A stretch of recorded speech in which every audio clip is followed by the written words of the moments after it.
Role మోడలా ఏ model ప్రజలకు తెలుసు. తెలంగాణ రాష్ట్రంలో కాంగ్రెస్ పార్టీ నాయకులకు ఒక అలవాటుగా మారింది. ఏది చేయకుండా అన్నీ చేసామని చెప్పుకుంటారు వాళ్ళు.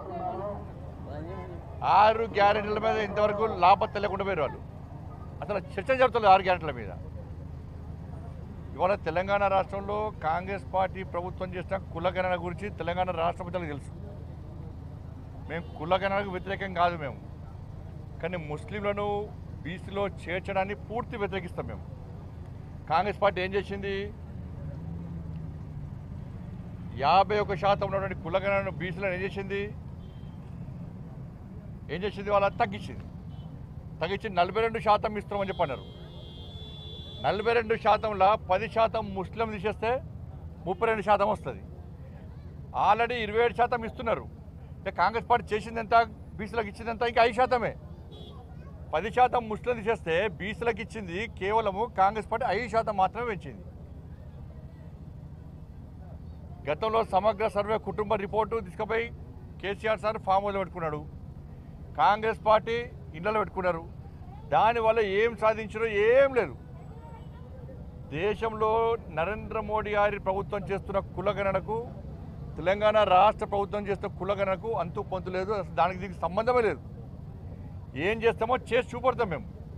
ఇప్పుడే స్టార్ట్ అయింది కాబట్టి ఏ జరిగినా మేమే చేస్తామని చెప్పి టీవీలలో బ్రేకింగ్ ఇచ్చుకోవడము, ప్లాన్ ప్రకారం అందరూ స్టేట్మెంట్ ఇప్పించుకోవడం, మినిస్టర్లతో మాట్లాడియడము, ఏం చేసినా కాంగ్రెస్ పార్టీ మీద ప్రజల లోపల ఈ వ్యతిరేకత పోదు.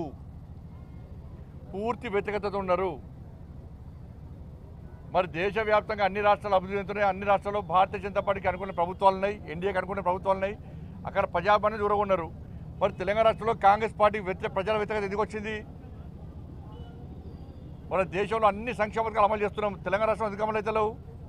6 గ్యారెంటీల గురించి మీరు ఎందుకు మాట్లాడలేకపోతున్నారు? ఏమని 6 గ్యారెంటీలు? ఎన్డీఎస్ఏ రిపోర్ట్ వచ్చి ఇప్పుడు రాలేదంటది. వచ్చి వారం 15 రోజులే. ఏం యాక్షన్ తీసుకున్నారు? మీరు చర్యలు తీసుకున్నారు? ఏమన్నా జరిగితే మేం చేస్తామని చెప్పుకుంటారు. తెలంగాణలో దేనికి రోల్ మోడల్ అంటే అవినీతి, అక్రమాలకు, తప్పుడు మాటలకు, తప్పుడు ప్రచారాలకు, ఢిల్లీకి అప్పేయడానికి రోల్ మోడల్ తెలంగాణ రాష్ట్రం.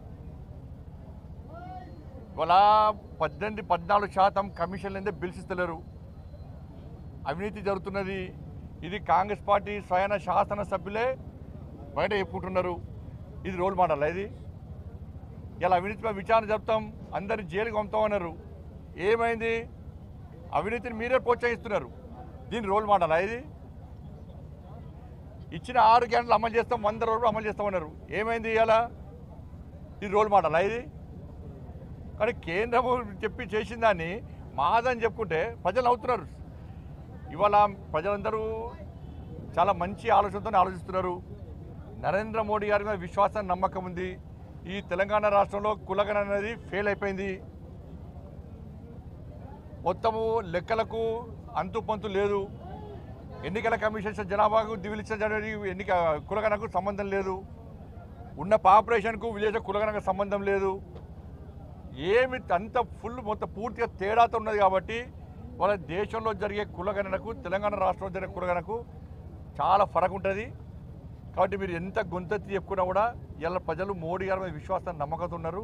కాబట్టి మీ మాటలు నమ్మరన్న విషయం గుర్తుంచుకోవాలని కోరుతున్నాను. తప్పకుండా అన్ని రాష్ట్రాలకు ఆల్రెడీ కేంద్ర హోంశాఖ ఆదేశాలు ఇచ్చింది. వీసా గడువు ముగిసినటువంటి, వీసా లేకుండా, పాస్పోర్ట్ లేకుండా ఎవరైతే ఉన్నారో అందరినీ పంపించాల్సిన బాధ్యత ఆయా రాష్ట్ర ప్రభుత్వాల మీద ఉంటుంది. భారతీయ జనతా పార్టీ పాలిత రాష్ట్రంలో చాలా సీరియస్ నడుస్తున్నది. తెలంగాణ రాష్ట్రంలో తూతూ మంతంగా తాగుతున్నది. ఇప్పటికి చాలామంది పాస్పోర్ట్ లేకుండా, వీసాలు లేకుండా ఇక్కడ నివసిస్తున్నారు. వాళ్ళ రోహింగ్యాల విషయంలో కాంగ్రెస్ పార్టీ ప్రభుత్వం తీసుకోవాలి. నేను రిక్వెస్ట్ చేసి ఒకటే రాష్ట్ర ముఖ్యమంత్రి కానీ, దయచేసి దీన్ని శాంతి భద్రత సమస్యగా చూడండి. ఇది హిందూ ముస్లిం మతం కోణంతో చూసే ప్రయత్నం చేయకండి. మీరు మతం కోణంతో చూసే ప్రయత్నం చేస్తే ఈ తెలంగాణ రాష్ట్రం అనేది టెర్రరిస్టులకు అడ్డగా మారుతుంది. దీన్ని గుర్తుంచుకోవాల్సిన అవసరం ఉంది. నిన్న చూసాను నేను, ఏది ముఖ్యమంత్రి గారి మాటలు చూసాను నిన్న, ఏది ఆపరేషన్ కగారు విషయంలో. ఇప్పుడు వాళ్ళ చేత తుపాకులు ఉంటాయి, మావోయిస్టుల చేతిలో తుపాకులు ఉన్నాయి. దాన్ని రాష్ట్ర ముఖ్యమంత్రి గారు ఏమంటారు, సామాజిక కొంత చూస్తూ ఉంటారు. ఇదెక్కడ పద్ధతి? వాళ్ళు చేలో తుపాకులు ఉన్నాయి, వాళ్ళు మైండ్స్ని పెట్టిండ్రు పోలీసులు చంపడానికి. మీ కాంగ్రెస్ పార్టీ ప్రభుత్వమే మావోయిస్టులను నిషేధించింది. కాంగ్రెస్ పార్టీ ప్రభుత్వమే నిషేధించింది. మీ ప్రభుత్వం మీ పార్టీని నిషేధించినటువంటి దాన్ని మీరు పడుచుకోకుండా దాని సామాజిక కొంత చూస్తున్న రాష్ట్ర ముఖ్యమంత్రి చెప్పడము, మంత్రులు దీన్ని ఖండించడము, ఇది మంచి పద్ధతి కాదు. దమ్ముంటే ధైర్యం ఉంటే రాష్ట్ర ముఖ్యమంత్రి గారిని చలో మావోయిస్టుల నిషేధం తొలగించే దమ్ము మీకుందా? మరి ప్రజలు తిరగబడతారు ఇవాళ. కాబట్టి దాని గిరిజనుల పేరుతోని దాన్ని చూడడానికి మంచి పద్ధతి కాదు. గిరిజనులు ఎవరు పోలీసులను చంపరు, గిరిజనులు ఎవరు మైండ్స్ పెట్టి బ్లాస్టింగ్ చేయరు, గిరిజనులు ఎవరు అమాయకులను చంపరు, గిరిజనుల చేరు తుపాకులు ఉన్నాయి. కాబట్టి అనేక మంది అమాయకులను చంపిర్రు. కూడా దాని మీద ఈ సంఘాలు ఎప్పుడు మాట్లాడాయి. ఇవాళ వచ్చి ఇలా చర్చలు జరపాలంటే తుపాకీ చేతిలో ఉన్నటువంటి వ్యక్తులతో నిషేధింపబడిన సంస్థతో ప్రభుత్వం ఏ విధంగా చర్చలు జరపాలి దాని నుంచి చెప్పాలి.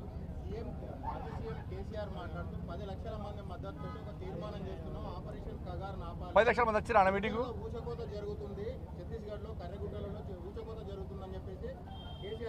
ఇక మళ్ళీ కనబడే. ఇప్పుడు ఈ నాయకుడు ఒకటే నేను స్పష్టంగా చెప్తున్నాను, ఇద్దరు నాయకులకు చెప్తున్నాను, మీరు పోటీ పడి వాళ్ళకి సపోర్ట్ చేసే ప్రయత్నం చేస్తున్నారు. ఇవాళ మహాముత్తార మండల్లో ఒక ఎస్ఐని బ్లాస్టింగ్తో చంపేశారు. ఆ రోజు ఎస్ఐ భార్య సీమంతం పాపం. ఒక కానిస్టేబుల్ చంపేసారు ఆ రోజే. ఆ కానిస్టేబుల్ కొడుకు బర్త్డే. మరి ఆ రోజు ఈ కేసీఆర్ గారు వేరు, రేవంత్ రెడ్డి గారు వేరు. వాళ్ళ దూరదర్శన్ రిపోర్టరు ఆడ టెలికాస్ట్ కవరేజ్ కోసం పోతే ఆయన చంపేశారు లక్షలు. మరి ఆ రోజు కేసీఆర్ గారు ఎందుకు మాట్లాడలే, ఈ సంఘాలు ఎందుకు మాట్లాడలే, రేవంత్ రెడ్డి ఎందుకు మాట్లాడలే? అరే వరంగల్ సామా జగన్మోహన్ రెడ్డి మా కార్యకర్తను చంపేశారు, జాతీయ జెండా ఎగరేసి చంపేశారు, అప్పుడు ఎందుకు మాట్లాడలే? వీళ్ళు మధుసూదన్ గౌడ్ని చంపేశారు, అప్పుడు ఎందుకు మాట్లాడలే? రామన్న గోపన్న చంపేశారు, అప్పుడు ఎందుకు మాట్లాడలే? మీ కాంగ్రెస్ పార్టీ నాయకులను చంపేశారు చాలామంది. శ్రీపాదరావు అజాత శత్రువు శ్రీపాదరావు గారిని చంపేస్తే ఇవాళ వాళ్ళ కాంగ్రెస్ పార్టీ నాయకులను చంపేశారు.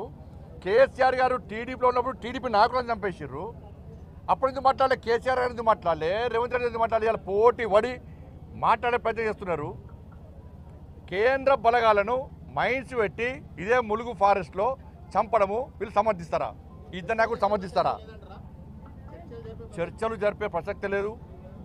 వాళ్ళు తుపాకీ వీడాల్సిందే, పోలీసులకు లొంగిపోవాల్సిందే, వాళ్ళ ప్రవర్తన మార్చుకోవాల్సిందే. మీరు అది నిషేధిత సంస్థ, ఆ సంస్థతో చర్చలు జరిపే సందర్భమే రాదు. ఈ సంఘాల నాయకులు కూడా వాళ్ళు చేసినటువంటి అరాచకాలకు వీళ్ళు ఇందులో ఎందుకు స్పందించాలో సమాధానం చెప్పాలి. థ్యాంక్ యూ అన్న. అదేవిధంగా ఈరోజు కరీంనగర్ జిల్లా కరీంనగర్ నియోజకవర్గంలోని కొత్తపల్లిలో శ్రీ మార్కండేయ స్వామివారి దేవాలయంలో దాదాపు 33 అడుగుల ఎత్తున్నటువంటి వీరాంజనేయ స్వామివారి యొక్క విగ్రహాన్ని అలా ప్రతిష్ఠించడం జరిగింది. చాలా ప్రతిష్టమైనటువంటి టెంపుల్ ఇది, ఒక పవర్ఫుల్ టెంపుల్ ఇది. చాలామంది కొండగట్టుపోయే దారిలో ఉంది. హనుమాన్ జయంతి సందర్భంగా కూడా చాలామంది హనుమాన్ భక్తులు ఈ ప్రాంతం నుంచి పోతుంటే టెంపుల్ నిర్వాహకులు చాలా సేవ చేస్తుంటారు. కాబట్టి అందరికీ దర్శనార్థము, అందరికీ స్వామివారి ఆశీర్వాదం ఉండాలని చెప్పి ఆలోచనతో ఇలా నిలువ 33 అడుగుతున్నటువంటి ఆంజనేయ స్వామి విగ్రహాన్ని ఈరోజు ఆవిష్కరణ జరిగింది. తప్పకుండా అందరూ సంతోషంగా ఉండాలని కోరుతాం.